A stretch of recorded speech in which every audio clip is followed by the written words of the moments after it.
1 quintal ಕನಿಷ್ಠ ಆಗುತ್ತೆ.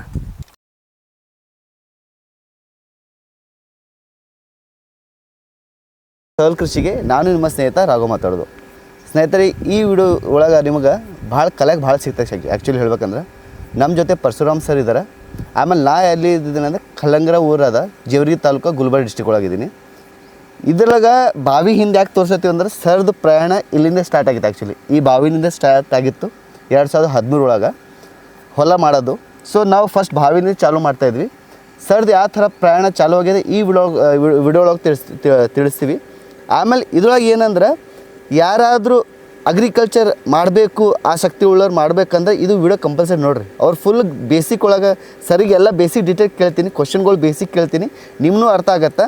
ಆಮೇಲೆ ನಮ್ಮ ರೈತರು ಏನು ಇಂಟ್ರೆಸ್ಟ್ ಆದ್ರೆ ಅವ್ರ ಬೆಳೆ ಇನ್ಕ್ರೀಸ್ ಮಾಡಬೇಕು, ಅವತ್ತು ಹೊಸ ಹೊಸ ಟೆಕ್ನಾಲಜಿ ಇನ್ಕ್ರೀಸ್ ಮಾಡ್ಬೇಕಂದ್ರೆ ಈ ವಿಡಿಯೋ ಒಳಗೆ ನಿಮ್ಗೆ ಕೇಳ್ತೀನಿ. ಸರ್ ಮುಖಾಂತರ ನೀವು ಹೇಳ್ತೀರಿ. ಸರ್ ನಿಮ್ಮ ಕಿರು ಪರಿಚಯ ನಮ್ಮ ರೈತರಿಗೆ ಹೇಳ್ರಿ ಸರ್. ಆಮೇಲೆ ನಿಮ್ಮದು ಪ್ರಯಾಣ ಹೆಂಗೆ ಚಾಲು ಆಯ್ತು ಅಂತ ಹೇಳ್ರಿ. ಆಮೇಲೆ ನಮ್ದು ವಿಡಿಯೋ ಮಾಡಿ ಉದ್ದೇಶ ಏನು ಸರ್, ನಿಮ್ದ್ಲಿ ನಮ್ಮ ನಾಲ್ಕು ಮಂದಿಗೆ ಗೊತ್ತಾಗಬೇಕು, ನಮ್ಮ ರೈತರಿಗೆ ಗೊತ್ತಾಗಬೇಕು. ಆಮೇಲೆ ನಮ್ಮ ಯಾರು ಅಗ್ರಿಕಲ್ಚರ್ ಮಾಡೋರು ಇಂಟ್ರೆಸ್ಟ್ ಅದಾರಲ್ಲ ಅವ್ರು ನಿಮ್ಮ ಥ್ರೂ ಮಾಡಿದ್ರೆ ನಮ್ಮ ಪ್ರಯತ್ನ ಸರ್ ಅಷ್ಟೇ. ನಿಮ್ಮದು ಕಿರು ಪರಿಚಯ ಹೇಳ್ರಿ ಸರ್. ಸರ್, ಮೊದಲಿಗೆ ನಾನು ಈ ಸರಳ ಕೃಷಿ ಅನ್ನೋ ಯೂಟ್ಯೂಬ್ ಚಾನಲ್ ನಮ್ಮಂತಕ ಇಲ್ಲಿ ತನಕ ಒಂದು ಹಳ್ಳಿ ಅಂದ್ರೆ ಸಿಟಿಯಿಂದ ಹಳ್ಳಿವರೆಗೆ ನೀವು ಹುಡ್ಕೊಂಡು ಬಂದಿರಂತಂದರೆ ಮೊದಲು ನಿಮ್ಮ ಯೂಟ್ಯೂಬ್ ಚಾನಲ್ಗೆ ಒಳ್ಳೇದಲ್ಲ ಅಂತ ಹೇಳಕ್ಕೆ ಇಷ್ಟಪಡ್ತೀನಿ. ನಾನು ಏನಪ್ಪ ಅಂತಂದರೆ 2013 ಫಸ್ಟ್ ನಂದು ಕೃಷಿ ಒಳಗೆ ನಾನು ಬಂದಿದ್ದು 2013. ಯಾಕಪ್ಪ ಅಂತಂದರೆ ನಾನು 2011ರಲ್ಲಿ ಡಿಗ್ರಿ ಕಂಪ್ಲೀಟ್ ಮಾಡ್ಕೊಂಡು ಮೂಲಕ ಬೆಂಗಳೂರಿಗೆ ಹೋಗಿದ್ದೆ ನಾನು ಕೆಲಸ ಮಾಡ್ಬೇಕಂತೇಳಿ. Okay sir, okay. ಬೆಂಗಳೂರು ಹೋಗಿದ್ದೆ. ನನ್ನ ಸ್ನೇಹಿತರ ಜೊತೆ ಅಲ್ಲೇ 6 ತಿಂಗಳು 7 ತಿಂಗಳು ಅಲ್ಲೇ ಸ್ಟೇ ಮಾಡಿದೆ.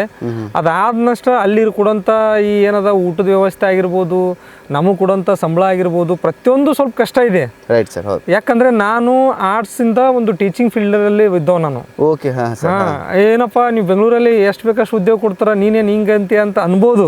ಎಕ್ಸಾಕ್ಟ್ಲಿ. ನಾನು ಟೀಚರ್ ಫೀಲ್ಡಿಂಗ್ ಇರೋದ್ರಿಂದ ಅದ ಕಾರಣಕ್ಕಾಗಿ ಅಲ್ಲಿ ನನಗೆ ಕೊಡುವಂತ ಸಂಬಳ ಸಾಕಾಗ್ತಿಲ್ಲ. ಯಾಕಪ್ಪ ಅಂದ್ರೆ ಮನಿ ಹಿರಿ ಮಗ ನಾನೇ, ಕುಟುಂಬದಲ್ಲಿ ಸಾಕಷ್ಟು ಜವಾಬ್ದಾರಿ ಇದ್ದು ನನಗೆ.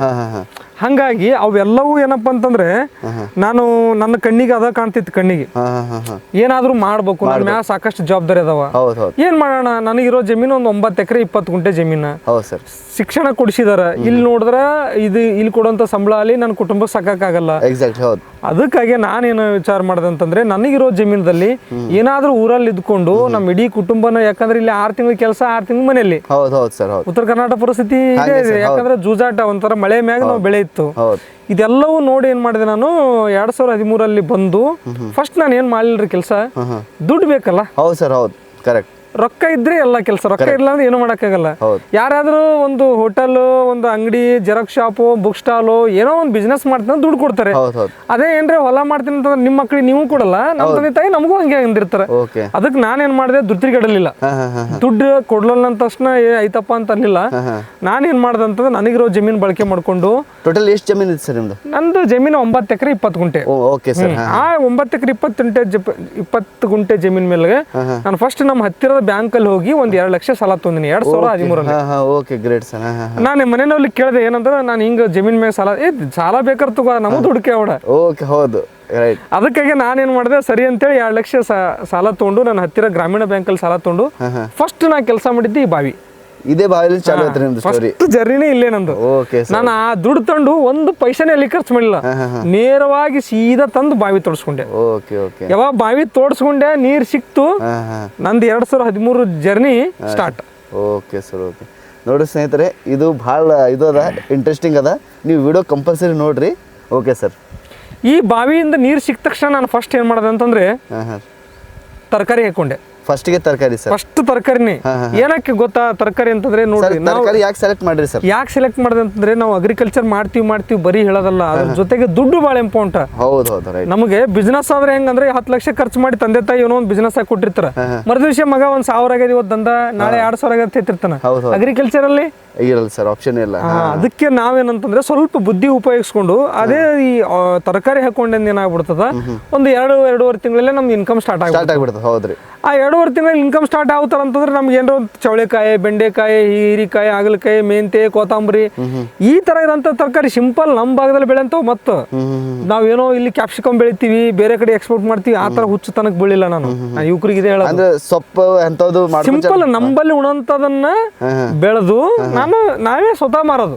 ನಮ್ಮ ತಾಯಿ ನಾವು ನಮ್ಮ ಕುಟುಂಬ ಎಲ್ಲ ಕಾಮನ್ ಆಗಿ ಮಾರ್ಕೆಟಿಂಗ್ ನಾವೇ ಮಾಡೋದು. ಓಕೆ ಡೈಲಿ 500 ರೂಪಾಯಿ ಬರಕತ್ತಲ್ಲ, ಅವಾಗ ನಾನು ಸ್ವಲ್ಪ ಏನಂತಂದ್ರೆ ನಾವು ಹೊಂಟಿರೋ ರೂಟ್ ಸರಿಯಾಗಿದೆ. Okay sir, okay. ಈಗ ನಮಗೆ ಒಂದೇ ದಿನದಾಗ ಲಕ್ಷ ಬೇಕಾಗಿಲ್ಲ ನಮಗೆ, ಯಾಕಂದ್ರೆ ಒಂದಿಂದ ಲಕ್ಷ ಸಂಪಾದನೆ ಮಾಡಕ್ ಆಗಲ್ಲ ನಾವು. ಯಾಕಂದ್ರೆ ಈ ಕೃಷಿ ಹಿನ್ನೆಲೆಯಿಂದ ನೋಡ್ತಾ ಇದ್ರೆ ನಾವು ಡೈಲಿ 100 ರೂಪಾಯಿ ಸಂಪಾದನೆ ಮಾಡ್ಬೋದು, 200 ಸಂಪಾದನೆ ಮಾಡ್ಬೋದು, 500 ಸಂಪಾದನೆ ಮಾಡ್ಬೋದು, 1000 ಸಂಪಾದನೆ ಮಾಡ್ಬೋದು ಆರಂಭದಲ್ಲಿ. Okay sir. ಈ ತರ ನಾನು ಒಂದು ಈ ಕೃಷಿಯಲ್ಲಿ ಎಷ್ಟು ಎಕರೆ ಹಾಕಿದ್ರಿ ಸರ್? ನಾನು ಫಸ್ಟಿಗೆ 1 ಎಕರೆ ಹಾಕೊಂಡಿದ್ದೆ. 1 ಎಕರೆ ಚಾಲು 1 ಎಕರೆ ಹಾಕೊಂಡು ಆಮೇಲೆ ನನ್ನ ಮುಂದಿನ ಹಂತದಲ್ಲಿ ಏನಪ್ಪಾ ಅಂತಂದ್ರೆ ನೆಕ್ಸ್ಟ್ ಏನಾಯ್ತು ಅಂತಂದ್ರೆ, ನಾನು ನಮ್ಮ ಬ್ಯಾಂಕಲ್ಲಿ ನಾನು 2 ಲಕ್ಷ ತಂದಿದ್ದೆ ಅಂತ ಹೇಳಿದ್ನಲ್ಲ, ಅವಾಗ ನಾನು ಮತ್ತೆ ರಿಟರ್ನ್ ಬ್ಯಾಂಕಿಗೆ ಹೋಗಿ ಅಲ್ಲಿರುವಂತ ಫೀಲ್ಡ್ ಆಫೀಸರ್ನ ಕರ್ಕೊಂಡ್ಬಂದು ನನ್ನ ಒಂದು ಬಾವಿನ ವಿಸಿಟ್ ಮಾಡಿಸಿದೆ. ಅವ್ರು ಖುಷಿಯಾಗಿ ಏನ್ ಮಾಡಿದ್ರು, ಇಲ್ಲ ನಿನಗೆ 2 ಲಕ್ಷ ಕೊಟ್ಟಿಲ್ಲ, ಇನ್ನೂ 2.5 ಲಕ್ಷ ಕೊಡ್ತೀನಿ, ನೀನೇನದ ಪಾಣಿ ಏನದ ನಿನ್ನ 9 ಎಕರೆ ಇರೋದನ್ನ 2 ಭಾಗ ಮಾಡ್ಕೊಂಡು ಇನ್ನೊಂದು ಪಾಣಿ ತಂದು ಕೊಡು, ನಿನ್ಗೆ ಇನ್ನೂ 2.5 ಲಕ್ಷ ಕೊಡ್ತೀನಿ ಅಂತೇಳಿ ಮತ್ತೆ 2 ಲಕ್ಷ ಕೊಟ್ಟರು ನಂತೆ. 1-2 ವರ್ಷ ನಂತರ, 1.5 ವರ್ಷ. Okay sir. ಅವಾಗ ನಂದು ಏನಾಗ್ಬಿಡ್ತು, ಆ 2.5 ಲಕ್ಷ ತಂದು ಏನು ಜಮೀನು ನೀವು ಏನು ಇವಾಗ ಈ ನೀರು ನೋಡ್ತಾ ಇದ್ದೀರಾ, ಈ ಬಾವಿ ನೋಡ್ತಾ ಇದ್ದೀರಾ, ನೆಕ್ಸ್ಟ್ ನಿಮ್ಗೆ ತೋರಿಸ್ತೀನಿ ಬನ್ನಿ. ಅಲ್ಲಿ ರೈತರೇ ಅಲ್ಲಿ ಹೋಗೋಣ್ರಿ ಸರ್ದು. ಆ್ಯಕ್ಚುಲಿ ಲ್ಯಾಂಡ್ ನೋಡ್ಬೇಕಂದ್ರೆ ಖುಷಿ ಆಗಿಬಿಡ್ತೀರಿ. ಮುಂಚೆ ಹೆಂಗಿತ್ತು ಹಳೇದ ಈಗ ಹೆಂಗದ ನಿಮ್ಗೆ ಗೊತ್ತಾಗತ್ತ, ಅದು ನಿಮ್ಗೆ ತೋರಿಸ್ತೀವಿ ಸರ್. ಹಾಗೆ ಹೋಗಂಬರ್ರಿ ಸರ್. ಇಲ್ಲಿ ನೀವೇನು ಏನು ತೋರಿಸ್ತಾ ಇದ್ರಲ್ಲ, ಬಾರೆಹಣ್ಣು ಸರ್. ನಾನು ನೇರವಾಗಿ ವಿಷಯಕ್ಕೆ ಹೋಗ್ತೀನಿ. ಇದು ಬಾರೆಹಣ್ಣು. ಆದ್ರೆ ಏನ್ರಿ, ಬಾರೆಹಣ್ಣು ಎಲ್ಲ ದಂಡಿಗೆ ಹಚ್ತಾರ. ಈ ಕಡೆ ಎಲ್ಲ ಉತ್ತರ ಕರ್ನಾಟಕ ಭಾಗದಲ್ಲಿ ಬರೇ ಬದುಗಳ ಮ್ಯಾಗ ಇರ್ತಾವ. ನೀವೇನು ಹೊಲ್ದಾಗ ಹಚ್ಕೊಂಡ್ ಕೂತಿರ ತಂದ್ಬೇಡ್ರಿ, ನಾನು ಬೈಬೇಡ್ರಿ. ಇಲ್ಲ, ಅದಕ್ಕೆ ಕೇಳ್ಬೇಕಂತ ಸರ್ ನಾನು. ಯಾಕಂತಂದ್ರೆ ಈ ಮಾತ ನಮ್ಮ ಮನೇನು ಬೈದಾರ ನನಗೆ, ಅದಕ್ಕೆ ಈ ಮಾತು ಹೇಳಕತ್ತೀನಿ. ನೀವು ನಮಗೆ ಬೈಬೇಡ್ರಿ ಅಂತೇಳಿ. ಯಾಕಂದ್ರೆ ನಾನು ಬಾರೆಹಣ್ಣಿನ ಗಿಡ ಹಚ್ಚಿದ್ದೆ ಒಂಥರ ವಿಚಿತ್ರ ರೀತಿಯಲ್ಲಿ. ನಾನು ಒಬ್ಬರು ಸ್ನೇಹಿತರಿಗೆ ಹಿಂಗೆ ಒಬ್ರು ತೋಟಕ್ಕೆ ಹೋಗಿದ್ದೆ, ಒಂದಿಷ್ಟು ಬಾರೆಹಣ್ಣು ತಂದು ಕೊಡ್ರಿ ಅಂತಂದೆ. ಅವರು ಅಂದ್ರು, ನಾನೇ 1 ಎಕರೆ ಹಚ್ಚಿ ಕಿತ್ತು ಹೋಗಿದ್ದೀನಿ, ಅದನ್ನ ಯಾಕೆ ಹಚ್ತು ಮಾರಾಯ ಅಂತ ಬೈದ್ರವ್ರು. ಇಲ್ರಿ, ಏನೋ ಒಂದು ಗೊತ್ತಿಲ್ಲ, ನಾನು ಬಾರೆಹಣ್ಣು ಹಚ್ಬೇಕಂತ ಮಾಡೀನಿ, ಹಚ್ತೀನಿ ಅಂತಂದೆ. ಸರಿ ಅಂತೇಳಿ ಅವ್ರು ತಂದು ಕೊಟ್ರು ನನಗೆ. ಎಲ್ಲಿದೆ ಅಂತ ತಂದು ಕೊಟ್ರು ನರ್ಸರಿ ಅಂತಂದ್ರೆ, ಇದು ವೆಸ್ಟ್ ಬೆಂಗಾಲ್ ಅಂತಂದ್ರು ಅವರು. Okay sir. ಯಾಕಂದ್ರೆ ಅವ್ರು ವೆಸ್ಟ್ ಬೆಂಗಾಲಕ್ಕೆ ಯಾವುದೋ ನರ್ಸರಿ ಅಲ್ಲಿ ಸ್ಪೆಷಲ್ ಮಾವು ಬರ್ತಾವ, ಆಫೀಸ್ ಬೇರೆ ಬೇರೆ ವೆರೈಟಿ ಬಂದವ್ರಿ, ನಾನು ತರ್ಲಾಕ್ ಹೊಂಟೀನಿ ಅಂತಂದ್ರು. ಸರಿ, ಹಂಗೆ ಅದ್ರ ಜೊತೆಗೆ ಏನಂತಂದ್ರೆ ನಮ್ಮನ್ನು ಇವನು ತಂಬರಿ ಅಂತೇಳಿ ಅಲ್ಲಿ ತರಿಸಿದೆ. ಆ್ಯಕ್ಚುಲಿ ನಾನು ಬಲ್ಲಿ 5 ವೆರೈಟಿ ಅವಾಗ. Okay, ಬಾರೆಹಣ್ಣು sir. ಬಾರೆಯಲ್ಲಿ ಕಡ್ಕ, ಮತ್ತೆ goal, Kashmir goal, Kashmir fun, ಈ ತರ ಒಂದು 5 ವೆರೈಟಿ ಅವು ಡಿಫ್ರೆಂಟ್. ಅಂದ್ರೆ ನಮ್ದು ಗುಲ್ಬರ್ಗ ಸೂಟಬಲ್ ಆಗ ಸರ್ ಅಲ್ಲ ಅಷ್ಟು. ಇದು ಯಾವುದೇ ವಾತಾವರಣದ ಬೆಳೆ ಅಂತ ನಿಮ್ಗೆ ಇಲ್ಲೆಲ್ಲ ತೋರಿಸ್ಬೋದು ನಿಮ್ಗೆ. ಈ ರೀತಿ ಹಣ್ಣು ಈ ತರ ಕಲರ್ ಬರುತ್ತೆ ರೀ, ಈ ತರ ಕಲರ್ ಬರುತ್ತೆ. ಇದು ಹೆಂಗಿದೆ ಅಂದ್ರೆ 5 ವೆರೈಟಿ ಹಣ್ಣು ಅಂತಂದ್ರೆ ಹಚ್ಚಿದ್ದು 7 ತಿಂಗಳಿಗೆ ಕಾಯಿ ಆಗುತ್ತೆ. ಇದು ಒಂದ್ಸತಿ ಪ್ಲಾಂಟೇಶನ್ ಮಾಡಿದ್ರೆ 7 ತಿಂಗಳಲ್ಲೇ ಕಾಯಿ ಆಗುತ್ತೆ. ಎಷ್ಟು ವರ್ಷ ಬರ್ತೋ ಗೊತ್ತಿಲ್ಲ. ಬಾಳೆಗೆ ಅಂತ ಬಾಳಿಕೆ ಅಂತ ಒಂದು 30 ವರ್ಷ ಇರ್ಬೋದು, 20 ವರ್ಷ ಇರ್ಬೋದು, ಲೆಕ್ಕನೇ ಇಲ್ಲ, ಗೊತ್ತಿಲ್ಲ. ಹಂಗಾಗಿ ನನಗೆ ಅವರು ಒಂದು 100 ಗಿಡ ತಂದ್ರು. ಎಲ್ಲವೂ 10 ಗಿಡ ಅದಾವ, ವೆರೈಟಿ ಒಂದು 5 ವೆರೈಟಿ ಅದಾವ. ಇದ್ರಲ್ಲಿ ಟೋಟಲ್ ಎಷ್ಟು ಗಿಡಗಳು ಅದಾವ ಸರ್? ಒಂದು 100 ಗಿಡ ಅದಾವ ನನ್ನ ಬಳಿ. 100 ಗಿಡ? 100 ಗಿಡ. ಎಷ್ಟು ಎಕರೆಗೆ ಮಾಡಿರಿ ಸರ್ ಪ್ಲಾಂಟೇಶನ್? ನಾನು ಎಕರೆ ಲೆಕ್ಕದಾಗಿಲ್ಲ. ಫಸ್ಟ್ಗೆ ನಮ್ಮ ಮನೆಗೆಲ್ಲ ತುಂಬ ನಾನು ಭಯಕಸ್ಲಾಗ ನಾನು ಏನು ಮಾಡಿದೆ, ಎಲ್ಲಪ್ಪ ಜಮೀನೆಲ್ಲ ಭಾಳ ಹೋಗ್ತದೆ. ಆ್ಯಕ್ಚುಲಿ 30 ಫೀಟಿಗೆ ಒಂದು ಹಚ್ಬೇಕಿತ್ತು ಪ್ಲಾಂಟೇಶನ್. ನಾನೇನು ಮಾಡ್ಕೊಂಡೆ, 15 ಫೀಟಿಗೆ ಒಂದು ಪ್ಲಾಂಟೇಶನ್ ಮಾಡ್ಕೊಂಡಿದ್ದೆ. 15 ಫೀಟಿಗೆ ಒಂದು ಪ್ಲಾಂಟೇಶನ್ ಮಾಡ್ಕೊಂಡಿದ್ದೀನಿ. ಆ್ಯಕ್ಚುಲಿ 30 ಫೀಟಿಗೆ ಮುಂದೆ ಯಾರಾದ್ರೂ ರೈತರು ಹಚ್ಚೋರಿದ್ರೆ 30 ಫೀಟಿಗೆ ಒಂದು ಪ್ಲಾಂಟೇಶನ್ ಮಾಡ್ಕೊಂಡು ತುಂಬ ಬೆಟರ್. Okay sir. ಹಿಂಗೆ ಹಚ್ಚಿದ 6 ತಿಂಗಳಲ್ಲಿ ಈಲ್ಡ್ ಬರ್ತದೆ. ಫಸ್ಟ್ ವರ್ಷ ಏನಪ್ಪ ಅಂತಂದರೆ ಇದ್ರದ್ದು ಒಂದು 50 kg ಬರ್ತದೆ ಒಂದು ಗಿಡಕ್ಕೆ. 50 kg ಬರ್ತದೆ. But next year 3rd year ಹೆಂಗಿದೆ ಅಂತಂದ್ರೆ, ಒಂದು ಗಿಡ 1 ಕ್ವಿಂಟಲ್ ಕನಿಷ್ಠ ಆಗುತ್ತೆ. 1 ಕ್ವಿಂಟಲ್ ಕನಿಷ್ಠ. ಗರಿಷ್ಠ 2 ಕ್ವಿಂಟಲ್ 3 ಕ್ವಿಂಟಲ್, ಅದ್ರ ಡಿಪೆಂಡ್ ಅಪ್ಪ ಹೆಂಗೆ ಬ್ರಾಂಚಸ್ ಬೆಳೆದಿದೆ. ಈ ಥರ ನಿಮ್ಗೆ ಕಾಣ್ತಿದೆಯಲ್ಲ ಸರ್? ಹೌದು. ಇದ್ರ ತಕ್ಕಂಗೆ ನಾವು ಗಿಡ ಒಂದು 30 ಫೀಟಿಗೆ ಒಂದು ನಾವು ಪ್ಲಾಂಟೇಶನ್ ಮಾಡ್ಕೊಂಡಿದ್ದೆ. ಆದರೆ 2 ಕ್ವಿಂಟಲ್ 3 ಕ್ವಿಂಟಲ್ ಲೆಕ್ಕನಿಲ್ಲ ಅದು. Okay sir. ಆ ಥರ ಬರ್ತದೆ. ಒಂದು 100 ಗಿಡ 100 ಕ್ವಿಂಟಲ್. Okay sir. 1 kg ನಾವು ಮಾರುಕಟ್ಟೆಯಲ್ಲಿ ಎಲ್ಲಿ ಇಟ್ಕೊಂಡು ಮಾರಿದ್ರು 50 ರೂಪಾಯಿ ಸಿಂಪಲ್ ಆಯ್ತು ಹೋಗ್ತಾರೆ. ಹೌದು ಸರ್. ಯಾಕೆ ಗೊತ್ತು, ನಾವೇನು ಯಾಪಲ್ ಇಟ್ಕೊಂಡು ಕುತ್ಕೆ ಒಂದು ಕಾಯಿಗೆ 50 ರೂಪಾಯಿ ಕೊಂದಂತಾರೆ ಯಾರು ಒಯ್ಯಲ್ಲ. 50 ರೂಪಾಯಿ ಕೊಟ್ಟು 1 kg ಕಾಯಿ ಒಯ್ದ್ರೆ ಮಂದಿ ತಿಂತಾರೆ 4 ಬಾರೆಹಣ್ಣು. ಹೌದಲ್ರಿ? ಸಿಂಪಲ್ ಇಟ್ಕೊಂಡು ಒಂದು 100 ಗಿಡ ಹಚ್ಕೊಂಡು 50 ರೂಪಾಯಿ kg ಅಂತ ಸ್ವತಃ ನಾವೇ ಮಾರ್ತೀವಿ. ಮತ್ತೆ ಯಾರಾದ್ರೂ ಯಾರಿಲ್ಲ, ಸ್ವತಃ ನಮ್ಮ ತಾಯಿನೇ ಮಾರ್ತಾರೆ. ಇವತ್ತು ರೀ ಸ್ವತಃ ಮಾರ್ಕೆಟಿಗೆ ಕಳಿಸ್ತೀವಿ. ಮತ್ತೆ ಇದಕ್ಕೆ ಏನದ, ಯಾವುದೇ ರೀತಿ ನೀರು ನೋಡ್ರಿ, ಬಾರೆಹಣ್ಣಿನ ಗಿಡಕ್ಕೆ ಏನದ, ಒಂದು 15 ದಿವಸಕ್ಕೆ ಒಂದ್ಸಲ ನೀರು ಕೊಟ್ಟರೆ ಸಾಕು. ಹೌದು ಸರ್. ಅಷ್ಟೇ, ಭಾಳ ನೀರು ಬೇಕಾಗಲ್ಲ ಇದಕ್ಕೆ. ಅದ್ರ ಜೊತೆಗೆ ಮಳೆಗಾಲದಲ್ಲಿ ಅಂತ ನೀರು ಬಿಡೋ ಅವಶ್ಯನಿಲ್ಲ, ನೀರು ಬಿಡೋ ಅವಶ್ಯನಿಲ್ಲ. ಓನ್ಲಿ ಬೇಸಿಗೆದಿಂದಲೇ ಇದು ಕಾಯಿ ಇರೋವರೆಗೆ ನಮ್ಗೆ ಇದು ವರ್ಷಕ್ಕೆ 2 ಸಲ ಕಾಯಿ ಆಗುತ್ತೆ. ಯಾವ ತಿಂಗಳಾಗತ್ತೆ ಸರ್ ಇದು ವರ್ಷಕ್ಕೆ? ಅಂದ್ರೆ ವರ್ಷದಲ್ಲಿ ಈ ಸದ್ದು ಡಿಸೆಂಬರಲ್ಲಿ ಕಾಯಿ ಇರುತ್ತೆ. ಡಿಸೆಂಬರಲ್ಲಿ ಕಾಯಿ ಇರುತ್ತೆ. ಮಾರ್ಚಿಗೆ ಫೆಬ್ರವರಿ ಕಂಪ್ಲೀಟ್ ಖಾಲಿ ಆಗುತ್ತೆ. ನಾವು ಫೆಬ್ರವರಿ ಆದ ತಕ್ಷಣ ನಾವು ಗಿಡ ಏನಾರ ಕಟ್ಟಿಂಗ್ ಮಾಡ್ಕೊಂಡೇವ್ ಅಂದ್ರೆ ನೆಕ್ಸ್ಟ್ ಜೂನ್ ಜುಲೈನು ಕಾಯಿ ಆಗುತ್ತೆ. Okay sir. ಬಟ್ ಅವಾಗ ಏನಾಗುತ್ತೆ, ಹುಳ ಆಗೋ ಚಾನ್ಸಸ್ ಜಾಸ್ತಿ ಇರ್ತದ. ಹಂಗಾಗಿ ಮೇಂಟೆನೆನ್ಸ್ ಖರ್ಚು ಬರೋ ಚಾನ್ಸಸ್ ನಾವು ವರ್ಷಿಗೆ ಒಂದ್ಸಲ ಮಾಡ್ಕೋತೀವಿ. Okay sir. ಡಿಸೆಂಬರ್ ನವೆಂಬರ್ ಅಲ್ಲಿ ನಾವು ಏನಂತಂದ್ರೆ ಒಂದ್ಸಲ ನಾವು ಕಾಯಿ ಮಾಡ್ಕೊಳ್ಳೋಂಥ ವ್ಯವಸ್ಥೆ ಮಾಡ್ತೀವಿ. ಅದ್ರ ಜೊತೆಗೆ ಕೆಜಿಗೆ 50 ರೂಪಾಯಿ. ನಾವು ಸಿಂಪಲ್ ಮತ್ತು ನಮ್ಮಲ್ಲಿ 5 ವೆರೈಟಿ ಬಾರಿ ಬಾರಿ ಕಲರ್ ಬಿದ್ದದಲ್ರಿ, ನೀವು 100 ರೂಪಾಯಿ ಕೆಜಿ ಮಾಡಿಲ್ಲ. ಹೌದು ಸರ್. ನಮ್ಮಲ್ಲಿ ಇರೋವರೆಗೂ ನಾವು 50 ರೂಪಾಯಿ ಕೆಜಿ, ಖಾಲಿ ಅಂದ್ರೆ ಖಾಲಿ ಖಾಲಿ ಅಂದ್ರೆ ಖಾಲಿ. ಈ ತರ ಮಾಡ್ಕೊಂಡು ನಾವೇನಂದ್ರೆ ಕಂಪ್ಲೀಟ್ ನಮ್ಮ ಜಮೀನು ಒಂದು 3.5 ಎಕರೆ ಜಮೀನು 150 ನಿಂಬೆ, 110 ತೆಂಗು, 100 ಇಲ್ಲಿ ನಿಮ್ ಹಿಂದ್ಗಡೆ ಕಾಣದಂಗೆ ಪೇರಲ, ಆಮೇಲೆ 150 ಮಾವು, ಇಲ್ಲಿ ಪಕ್ಕದಾಗ ಕಂಡಂಗೆ ಮಾವು ಏನು ಕಾಣ್ತಾವಲ್ಲ ಇವು ಪಕ್ಕದಾಗ ಮಾವು. ಈ ಥರ ನಾವು 3 ಎಕರೆ ಕಂಪ್ಲೀಟ್ ತೋಟಗಾರಿಕೆ ಬೆಳೆಯಲ್ಲಿ ಕಂಪ್ಲೀಟ್ ತೊಡಸ್ಕೊಂಡಿದ್ದೀವಿ ನಾವು. ಇದರಿಂದ ಏನಾಗ್ತದೆ ಅಂತಂದರೆ ನಿಮಗೆ ಒಂದು ಪ್ರಶ್ನೆ ಬರ್ಬೋದು, ಆದಾಯ ಹೆಂಗಂತ ಗೊತ್ತನ್ರಿ? ನಿಂಬೆ ಸೀಸನಲ್ಲಿ ನಿಂಬೆ, ಬಾರೆಹಣ್ಣು ಸೀಸನಲ್ಲಿ ಬಾರೆಹಣ್ಣು, ಪೇರಲ ಸೀಸನಲ್ಲಿ ಪೇರು, ಮಾವು ಸೀಸನಲ್ಲಿ ಮಾವು. ಈ ತರ ನಮ್ಮನ್ನು ಸೀಸನ್ ವೈಸ್ ಯಾವತ್ತೂ ಒಂದಲ್ಲ ಒಂದು ನಮ್ಮ ಮನೆ ಖರ್ಚಿಗೆ ನಿಮಗೆ ತಿಂಗಳಿಗೆ ಒಂದು ಸ್ಯಾಲ್ರಿ ಬಂದಂಗೆ ಮಾಡ್ಕೊಂಡ್ರಿ ಅಂತ ತಿಳ್ಕೊಳ್ರಿ ನೀವು ಏನಾರ ಅನ್ಕೊಳ್ಳಿ ಸರ್. ಬಟ್ ಈ ತರ ಒಂದು ಸೀಸನ್ ವೈಸ್ ಅಲ್ಲಿ ಒಂದು ಹಣ್ಣು ಇದ್ದೇ ಇರ್ತದ. ಮತ್ತೆ ಎಲ್ಲವೂ ನಮ್ಮ ಬಿಸಿಲಿಗೆ ವಾತಾವರಣಕ್ಕೆ ನಮ್ಮ ಭಾಗದಲ್ಲಿ ಸೆಟ್ ಆಗಂತ ಮಾಡಿವಿ. ಅಂದ್ರೆ ನಾವು ಮಾಡಿದ್ದನ್ನ ಮತ್ತೊಬ್ಬ ಪಕ್ಕದವನು ಯಾರು ಮಾಡಕ್ ಆಗಲಾರ್ದೇನು ಮಾಡಿಲ್ಲ.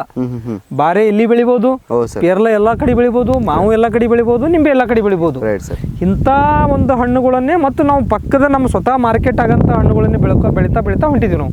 ಸುಮಾರು ನಾವು ಒಂದು 6-7 ವರ್ಷದಿಂದ ನಾವು ತೋಟಗಾರಿಕೆ ಬೆಳೆಯನ್ನ. ಸರ್ ಇದು ಬಾರೆಹಣ್ಣು ನೀವು ಸಸಿಗಳು ಎಲ್ಲಿಂದ ತಂದ್ರಿ ಸರ್? ಸಸಿ ನಾನು ವೆಸ್ಟ್ ಬೆಂಗಾಲ್ ನಿಂದ ತಂದಿದ್ದೀನಿ. ಇದಕ್ಕೆ 30 ರೂಪಾಯಿ ಒಂದು ಕೊಟ್ಟಿದ್ದಾರೆ ಆ ಟೈಮಲ್ಲಿ 30 ರೂಪಾಯಿ 100 ಗಿಡ ತಂದಿದ್ದೀನಿ ನಾನು. 100 ಗಿಡ. Okay sir.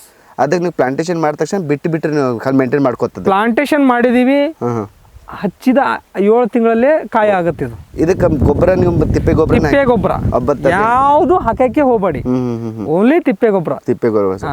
ಇದಕ್ಕೆ ಅಂದ್ರೆ ಕಂಟ್ರೋಲ್ ನೀವು ಮಾಡೋ ಟೈಮ್ನಾಗ ಜೂನ್ ಜುಲೈ ರೋಗಗಳು ಬರ್ತಾವ, ಅದಕ್ಕೆ ನೀವು ಮೇಂಟೈನ್ ಮಾಡಕ್ ಸ್ವಲ್ಪ ಪ್ರಾಬ್ಲಮ್ ಆಗ್ತದೆ. ಅವಾಗ ಅಷ್ಟೇ ನಾವು ಬಿಡ್ತೀವಿ, ನಾವು ಇಳ್ಳು ತಗೋಕ್ ಹೋಗಲ್ಲ, ಆಸೆ ಮಾಡಕ್ ಹೋಗಲ್ಲ. ಆ ಟೈಮಲ್ಲಿ ನಾವು ಅಟೆ ಬಿಟ್ಬಿಡ್ತೀವಿ. Okay sir. ನೆಕ್ಸ್ಟ್ ನಾವು ನವೆಂಬರ್ ಇಂದ ಡಿಸೆಂಬರ್, ಜನವರಿ, ಫೆಬ್ರವರಿ ಫುಲ್ ನಂಬಲ್ಲಿ 3 ತಿಂಗಳ ತನಕ. Okay sir. Okay sir, maximum ನಿಮ್ದು ಎಷ್ಟು ತನಕ ಹೋಗಿದ್ರಿ ಇದು ಪ್ರೈಸ್ ಹೇಳ್ಬೇಕಾದ್ರೆ ರೈತರಿಗೆ? ಮಿನಿಮಮ್ ಎಷ್ಟು, ಮ್ಯಾಕ್ಸಿಮಮ್ ಎಷ್ಟು? 50 ರೂಪಾಯಿ ಕೆಜಿ ಅಂತ ಹೇಳಿರಲ್ಲ, ಒಂದು ಗಿಡ 1 ಕ್ವಿಂಟಲ್ ಆಗುತ್ತೆ ಸರ್ ಸೀದಾ. ಇವು ನೋಡಿದ್ರೆ ನಿಮಗೆ ಇಲ್ಲಿ ನಾನೇನು ಹೇಳೋದೇ ಬೇಕಿಲ್ಲ, ಇದು 1 ಕ್ವಿಂಟಲ್ ಇದ್ರಾಗ ಹಿಡಿಯಂತ ಶಕ್ತಿ ಅದ ಇಲ್ಲ. ಅದ ಸರ್, ಕಾಣ್ತದ್ರಿ.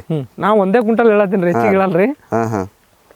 1 ಕೆಜಿ 50 ರೂಪಾಯಿ, 40 ರೂಪಾಯಿ, 50-40. ಇದಕ್ಕೆ ತಳಗಂತ್ರ ಯಾರು ಮಾರಲ್ಲ, ಮಾರುಕಟ್ಟೆಲ್ಲ ನಾವು ಮಾರಲ್ಲ. ಹೌದು ಸರ್. ಅಂದ್ರೆ 4,000 ರೂಪಾಯಿ ಒಂದು ಗಿಡನೇ ಬಂತಂತ ತಿಳ್ಕೊರಿ, ಮುಗೀತು ಸೀದಾ. ಅಂದ್ರೆ ಮಾರ್ಕೆಟ್ ನಾವೇ ಮಾಡ್ತೀವಿ. 100 ಗಿಡ ಅದ ಅಂದ್ರೆ ಒಂದು 4 लाख ರೂಪಾಯಿ ವರ್ಷಿಗೆ ಅಂತ ತಿಳ್ಕೊರಿ, ಆನ್ ಆನ್ ಎವರೇಜ್. ಹೌದಿಲ್ಲ ಸರ್? ಇದರಿಂದ ಏನಾಗುತ್ತೆ ಅಂತಂದ್ರೆ ನಾವು ಯಾವತ್ತು ಮಳೆ ಈ ವರ್ಷ ನೋಡಿ ತುಂಬಾ ಮಳೆ ಬಂತು, ಹಾಳಾಯ್ತು. ಇಂಥ ಗುರಿಂದ ನಾವು 1 ಗಿಡಲ್ಲಿ ಹೋಗಿದ್ದು 1ರಲ್ಲಿ ತಗೋಬಹುದು. Correct sir, correct sir. ನಿಮ್ಮದು ಈ ಎಕ್ಸ್ಪೀರಿಯನ್ಸು ನಮ್ಮ ರೈತರಿಗೆ ಭಾಳ ಅನುಕೂಲ ಆಗುತ್ತೆ ಅಂತ ತಿಳ್ಕೊತೀನಿ ಸರ್. ನಮ್ಮ ರೈತರ ಪರವಾಗಿ ಸರ್ ನಿಮ್ಮ ಟೈಮ್ ಕೊಟ್ಟಿದ್ದಕ್ಕೆ ಧನ್ಯವಾದ sir. Thank you so much sir. ನಮಸ್ಕಾರ. ನಿಮ್ಮ ಯೂಟ್ಯೂಬ್ ಚಾನಲ್ ಹಿಂಗೆ ಚೆನ್ನಾಗಿ ರೈತರಿಗೆ ಅವರ ಒಂದು ಸಕ್ಸಸ್ ಸ್ಟೋರಿಯನ್ನು ನಿಮ್ಮ ಚಾನಲ್ ಮುಖಾಂತರ ಹೆಚ್ಚು ಪ್ರಸಾರ ಅಲ್ಲ ಅಂತೇಳಿ ನಾನು ಇದ್ರ ಮುಖಾಂತರ ವೇದಿಕೆಯಲ್ಲಿ ಧನ್ಯವಾದ ಹೇಳೋಕ್ಕೆ ಇಷ್ಟಪಡ್ತೀನಿ. Thank you sir. Thank you.